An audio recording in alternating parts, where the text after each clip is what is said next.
1500 سال غالباً اس کی تاریخ ہے۔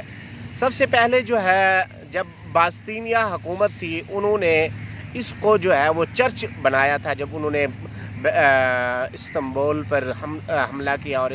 اس کو فتح کیا تو انہوں نے جو ہے اس کو ایک چرچ بنایا دیا تھا، اور وہ 100 سال تک وہ چرچ رہا۔ اس کے بعد سلطان احمد دوم کی خلافت، جب خلافت عثمانیہ نے زور پکڑا اور خلافت عثمانیہ کے وجود میں آئی، اور کیونکہ خلافت عثمانیہ نے پوری دنیا کے اکثر جو ہے خطوں پہ خلافت کی، اور ایک خلافت عثمانیہ کی جو پیغام تھا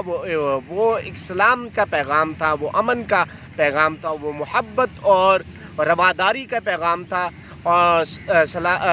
خلافت عثمانیہ نے ہر وہ کام جو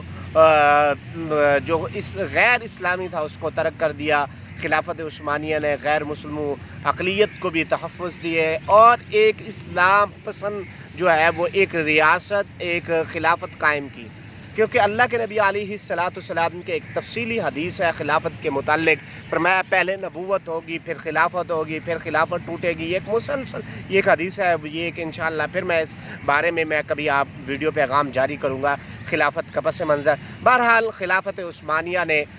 وجود میں آئی، وہ غالباً 600 سال کے قریب خلافت عثمانیہ رہی، اور اس خلافت عثمانیہ میں سلطان احمد دوم نے اس کو مسجد کا درجہ دے دیا، اور لوگ وہاں پہ نماز کرتے ہیں، کیونکہ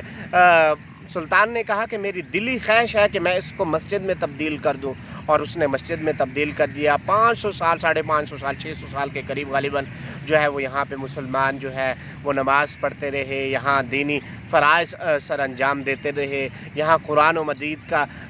تلاوت ہوتی رہی، یہاں درس و دروس ہوتے رہے، یہاں حدیث رسول جو ہے وہ پڑھی جاتی تھی، یہاں علماء کے اکرام کے دروس ہوا کرتے تھے، یہاں بادشاہ خود جو ہے وہ نماز پڑھنے کے لیے آتے تھے، اور اس کو بڑی قدر کی نگاہ سے، کیونکہ مساجد جو ہیں وہ اللہ کے ہیں۔ قرآن کے اندر سورہ توبہ کے ہے کہ یہ مساجد جو وہ اللہ کے لیے ہیں، یہ اللہ کے گھر ہے، یہ بیت اللہ کی ایک نشانی ہے، یہ شعائر اللہ ہے، یعنی جو اللہ کے شعائر، اللہ کی جو نشانی ہے، یہ گھر مساجد جو ہے وہ اللہ کی نشانیوں میں سے ایک نشانی ہے۔ تو بذات خود سلطان نے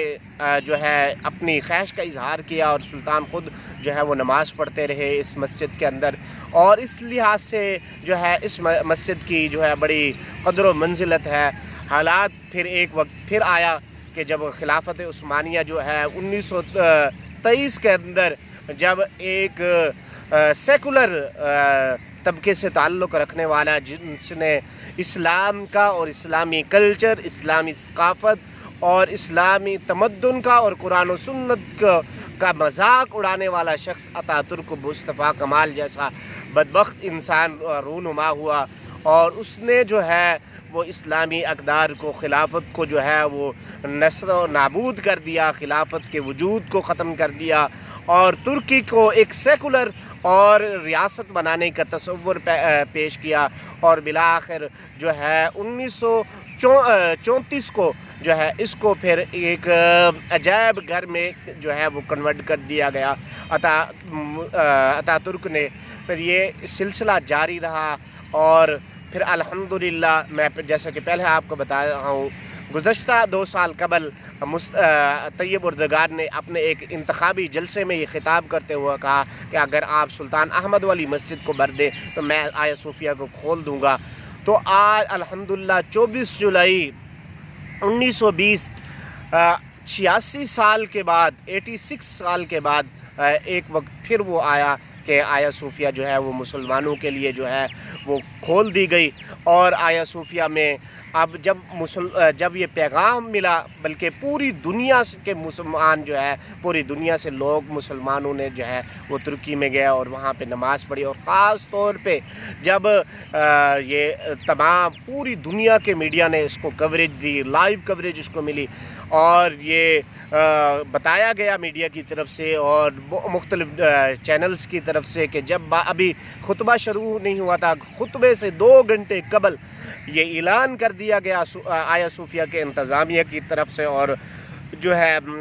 اردوغان کی حکومت کی طرف سے کہ ہمارے جو انتظام تھے وہ مکمل ہو چکے تھے، ہم جتنی گنجائش ہمارے پاس لوگوں کی تھی وہ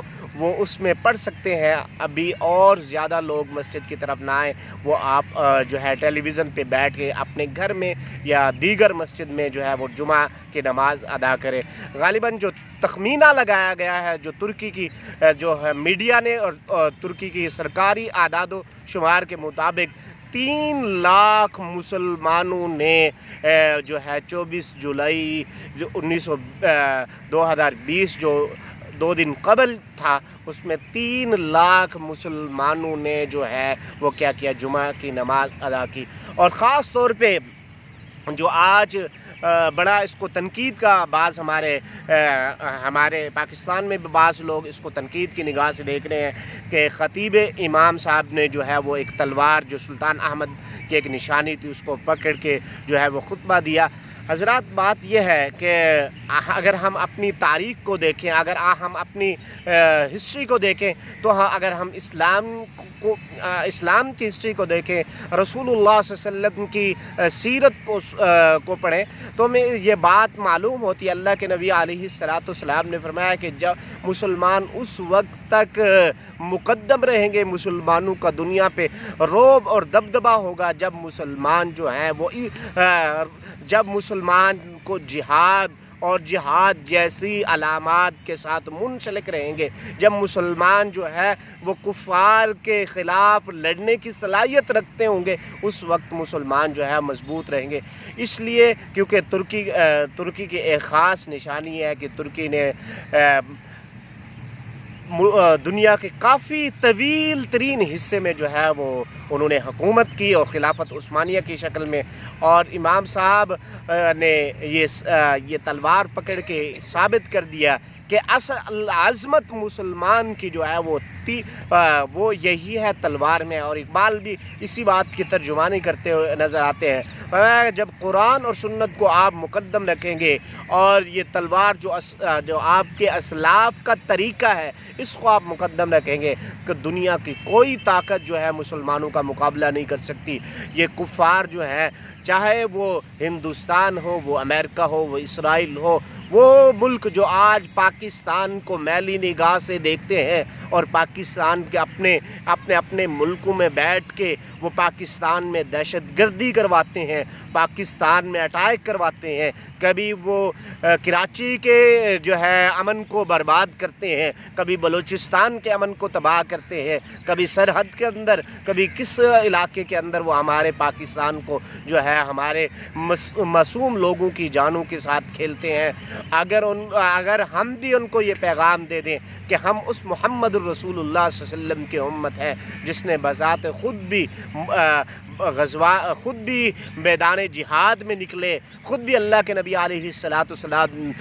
جنگ بدر میں اللہ کے نبی صلی اللہ علیہ وسلم نے قیادت کی، جنگ احد میں اللہ کے نبی علیہ السلام نے قیادت کی، اور اس کے علاوہ کئی ساری جنگیں ہیں جو اللہ کے نبی صلی اللہ علیہ وسلم خود لڑے اور آپ نے جو ہے صحابہ کرام کو بھی ساتھ لیا، اور بعض ایسی بھی ہے جہاں پہ اللہ کے نبی علیہ السلام جنگ میں نہ جا سکے، صحابہ کرام کو بھیجا۔ بہرحال میرا کہنے کا مقصد یہ ہے کہ آج خاص طور پہ پوری دنیا کے اندر جب ایک سائڈ پہ پورا مغرب یہاں تک کہ عیسائیوں کا جو ہے بڑے عیسائیوں کا جو پوپ ہے اس نے بھی یہ کہا تھا کہ یہ جو ہے یہ فیصلہ جو ہے ہمیں مناسب